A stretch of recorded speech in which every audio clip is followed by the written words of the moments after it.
자, 반갑습니다. 얼음사이다입니다. 여러분들 오늘 우리나라가 결국 일본으로부터 화이트리스트에서 제외되었다는 소식 다들 보셨을 겁니다. 제가 그 심각성을 수도 없이 설명했었던 그런 내용이었죠. 자, 그런데 이 아마추어 정부가 그에 대한 대응책으로 지소미아라는 것을 파기할 수도 있다고 헛소리를 해가지고 논란이 되고 있습니다. 자, 검색을 해보시면 자료가 쏟아져 나오는데 이 지소미아라는 게 무슨 말이냐? 별것 아닙니다. 그냥 군사정보보호협정을 말하는 겁니다. 군사정보보호협정을 말하는 거예요. 한글이 훨씬 더 쉽게 와닿으실 겁니다. 자, 그 중에서도 핵심은 한일 간에 맺어놓은 한일 군사정보보호협정이 핵심입니다. 이제 최상급 비밀을 제외한 다수의 군사정보를 우리가 일본과 함께 서로 공유할 수 있도록 맺어놓은 협정인데요. 우리도 일본한테 가르쳐주고 반대로 일본도 우리한테 가르쳐주는 것입니다. 자, 그런데 누가 더 강대국이고 첨단 무기가 많을까요? 일본입니다. 누가 더 국방 예산이 많을까요? 당연히 일본입니다. 한국은 북한과 중국에 관한 정보를 일본에게 알려주고 반대로 일본 역시 북한과 중국에 대한 첩보 내용을 우리에게 알려주는 것입니다. 근데 여러분들 스케일이 좀 달라요. 이지스함, 또 훨씬 성능 좋은 레이더, 또 수많은 정찰 자산, 특히 중요한 것은 일본이 보유하고 있는 인공위성입니다. 첩보위성에서 확보된 정보들을 전부 한국에게 공유해주고 있습니다. 그러니까 이 좋은 거를 여러분들 왜 파기를 한단 말입니까? 누가 이득인지 누가 손해인지도 모르는 한심한 행동이라는 것입니다. 자, 참고로 한일 군사정보협정은 미국에서도 크게 환영을 했던 협약입니다. 갑자기 신뢰도가 확 올라가시죠? 원래는 군사첩보 내용을 미국이라는 중간 국가를 거쳐가지고 한일 양국이 정보를 주고받고 있었는데 그렇게 하니까 이제 절차가 번거롭고 느리다는 문제가 있었습니다. 그래가지고 한국과 일본 정부가 이제는 좀 더 서로 긴밀하게 협력을 해보자. 우방 국가로서 한 걸음 더 나아가보자. 우리도 이제는 서로 다이렉트로 첩보를 주고받아보자 라는 관점에서 만들어진 협약입니다. 미국이 이걸 여러분들 왜 환영을 했겠습니까? 미국은 중국의 태평양 진출 및 패권 확대를 저지하는 게 최우선 목표인데 한일 공조 체제가 든든해지면 미국 입장에서도 가장 바람직한 그림이 나오기 때문입니다. 그리고 한국과 일본 입장에서도 거대한 중국으로부터 안보와 평화를 가장 저렴하고도 효과적으로 지킬 수 있는 유일한 선택지가 바로 한미일 삼각동맹 체제라는 것입니다. 이제 최선의 시나리오죠. 이제 세계 최강대국인 미국의 국제 전략과 한국과 일본의 국제 전략이 정확하게 일치한다는 것은 너무나도 큰 행운이라는 것입니다. 한국 혼자서 자주국방을 외치면서 중국과 군비 경쟁을 한다는 건 국민적인 자살 행동이거든요. 이제 당연히 우리는 이 동아줄을 꽉 잡아야 했었다는 것입니다. 그래가지고 지난 2016년 연말에 미국의 지지를 받으면서 한일 군사정보협정을 체결했던 것입니다. 참고로 여러분들 이거 박근혜 정부 때 체결했던 것입니다. 놀라우시죠? 지금 그러니까 우리나라의 상당수 20대, 30대, 40대, 50대들에게 있어서 국내 정치 문제라는 건 거의 천사와 악마라는 이분법적인 구조가 꽉 머릿속에 박혀 있다는 것입니다. 자, 박근혜가 아무리 싫고 부족한 점이 많았다 하더라도 최소한 지금의 문재인보다는 수백 배 이상 뛰어난 정치인이었다라는 그 사실을 받아들이는 게 국민들이 너무나도 힘이 든다는 겁니다. 왜냐? 그동안 이 사람은 악마라고 잘못된 세뇌를 받아왔기 때문이죠. 한국 국민들 중에서 엄청난 숫자들은 정치를 현실 있는 그대로 바라보는 게 아니라 거의 종교적인 맹신으로 바라보고 있습니다. 저때 당시에는 한일 관계가 오늘날처럼 이 지경은 아니었다는 거예요. 아니, 외교적인 관점에서는 오히려 굉장히 좋았었죠. 저때 당시에는 적어도 한미일 삼각공조 체제가 정상적으로 가동되던 시절이라는 겁니다. 지금처럼 일본한테도 화이트리스트 배제당하고 미국한테도 중국 같은 나라랑 도매급으로 싸묶여가지고 관세 처맞고 경고 먹는 이런 한심한 외교력을 보여주는 건 아니었다는 겁니다. 그때 당시 이제 청와대 홈페이지에서 대놓고 공고문도 올리고 보도자료도 냈고 국민들한테 다 알렸어요. 우리 한일 군사정보협정 체결합니다라고 다 공표를 했었습니다. 그런데 안타깝게도 대한민국 상당수 국민들은 이런 팩트, 전후 사정을 받아들일 능력이 안 됐었어요. 여러분들 이거 굉장히 유명한 사진이죠. 당시 한일 군사정보협정을 보고 기자들이 굴욕 외교라고 나라를 팔아먹는다고 팔짱 딱 끼고 취재 거부 퍼포먼스를 하던 그때 사진입니다. 그때 당시에는 저 선동이 굉장히 잘 먹혔거든요. 현대판 을사조약이다. 박근혜 정부가 일본에다가 한국의 군사기밀을 팔아넘기고 있다라는 식으로 프레임을 딱 박아가지고 난리를 쳤던 겁니다. 정말 안타까우시죠? 저때 당시에 수많은 국민들이 저기에 선동을 당했습니다. 기자들 멋있다고요. 참고로 여러분들 저 팔짱 끼고 있는 중2병 기자 아저씨들이 쓰고 있는 카메라의 거의 대부분이 일제 카메라입니다. 일본 카메라 들고 저런 짓을 하고 있었던 거예요. 자기들의 애국자라고. 안타깝지 않습니까? 여러분들 제가 저때 당시부터 한일 정보협정의 팩트를 부르짖었던 사람입니다. 요즘도 국민의식 수준이 이 모양인데 저때 당시에 우파 노릇을 할 때는 얼마나 몸에 살이가 많이 쌓였겠습니까? 자, 지금 이 정부는 그러니까 지들이 외교를 잘못해가지고 일본한테 화이트리스트 특혜도 배제당한 건데 그 책임을 국민들에게 떠넘기고 있다는 것입니다. 본질을 흐리고 있어요. 자기들의 책임을 피하는 것입니다.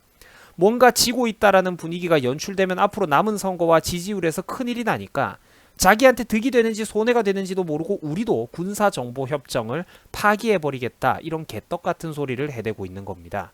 내 뼈를 내주면서 상대방의 살 끝에는 기스만 살짝 내는 거야. 얼마나 안타깝습니까?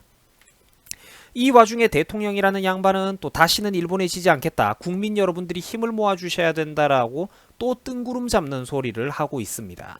근데 더 안타까운 게 뭐냐면 이게 또 대한민국 수백만 명의 어떤 국민들한테는 이런 저급한 선동이 먹혀 들어간다는 거예요. 얼마나 그게 가슴 아픈 일입니까? 약 일주일 전 박영선 씨는 장관이라는 사람이 남 탓, 기업인들 탓을 하고 있었습니다. 무슨 소리냐? 이제 보신 분들은 아실 텐데 진작에 관련 기술들 국산화 안 하고 뭐 했냐고 그 또 우리가 뻔히 듣고 있는 그 큰 소리를 쳤던 거예요. 진작에 국산화 안 하고 뭐 했냐고 또 기업인들만 갈궜다는 것입니다. SK 최태원 회장이 듣다 하도 속이 터지니까 국산 제품은 품질 문제도 있고 순도 문제가 있습니다. 함부로 원료를 바꾸면 생산 관련 설정값도 바꿔야 되고 데이터 값도 다 바꿔야 됩니다. 라고 전문적인 관점에서 한 소리를 했더니 박영선 장관이 그 발끈하면서 뭐라고 한 줄 아십니까? 대기업들이 20년 전부터 진작에 중소기업들과 함께하면서 끌어주고 당겨줬으면 이런 일이 없이 다 가능했을 거다. 미리미리 옛날부터 진작 대비 안 하고 뭐 했냐. 이런 큰 소리를 쳤습니다. 최태원 회장 마음속이 그때 어땠을까요? 겉으로 말은 못해도. 얼마나 이게 참담하고 뻔뻔한 선동입니까? 그렇게 잘난 20년 전의 일까지 들먹이면서 상생을 들먹이는 저 정치인들. 본인들은 한일 관계가 지금 이 지경까지 파탄 날 때까지 뭘 했단 말입니까? 언제까지 남 탓만 하실 거냐고요. 지금 자기들이 대통령, 장관, 그리고 정부 여당 다 잡고 있지 않습니까? 대체 언제까지 운동권 대학생들처럼 남 탓만 하고 어른들 탓만 할 거냐고요. 언제까지 기업인 탓, 부자 탓, 재벌 탓, 기득권 탓만 할 거냐고요. 본인들이 지금 기득권이 됐지 않습니까? 자, 지난 2012년에도 글로벌 석유화학 기업에서 우리나라에다가 커다란 불상 공장을 지으려고 협약까지 다 맺어놨었는데 좌파들이 죽자고 반대를 하는 바람에 무산된 적이 있었습니다. 광양시, 광양시의회, 전라남도, 그리고 국회의원, 환경단체 등등 주옥 같은 키워드들이 몇 개씩 보이시죠? 좌파들이 만들어 놓은 환상의 콜라보였습니다.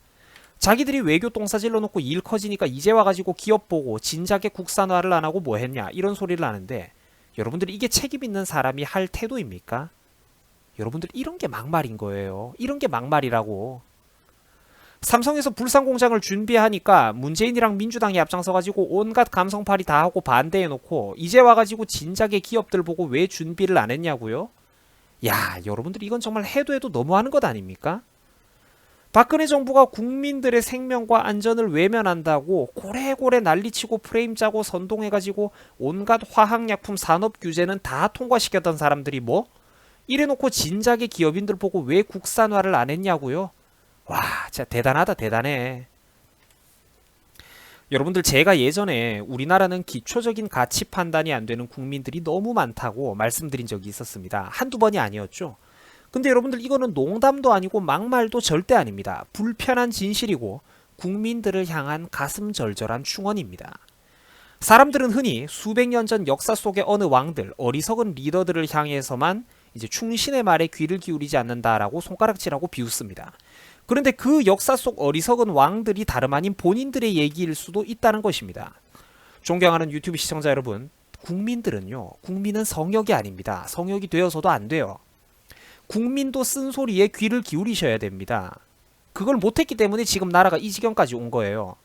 지식인들이 인민 떼법이 두려워가지고 아무도 국민이라는 그 성난 민심 앞에서 바른 말을, 목에 칼이 들어와도 바른 말을 하는 게 바로 지식인의 의무인데 그런 말을 할 수 있는 사람이 없었기 때문에 지금 이 지경까지 온 것입니다. 책임감 있는 정치인이 없었기 때문에 대한민국이 지금 이 지경까지 온 거예요. 제가 항상 강조했지만 국민은 절대로 위대하지 않습니다. 국민도 잘못할 수가 있고요. 국민도 잘못했으면 누군가로부터는 비판을 받아야 됩니다. 국민도 잘못 생각할 수가 있다니까. 심지어 다수가 원하는데도 불구하고 그 방향이 잘못된 경우도 얼마든지 있을 수가 있다는 겁니다. 그 군중심리의 위험성을 인정을 하셔야 돼요. 자기 의견을 자유롭게 말할 수가 있어야 됩니다.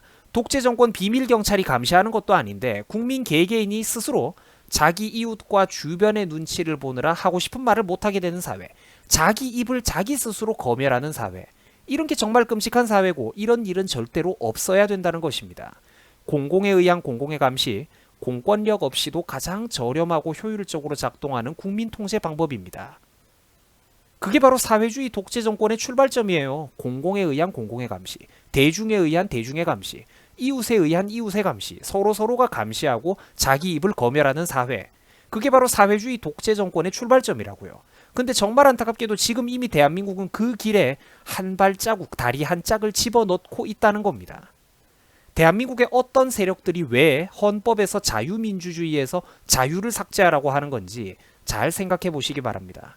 오늘 제가 좀 목이 잠겨가지고 발음하기가 힘이 들었는데 또 듣는데 불편하진 않았을지 모르겠습니다. 여러분들 수고하셨고요.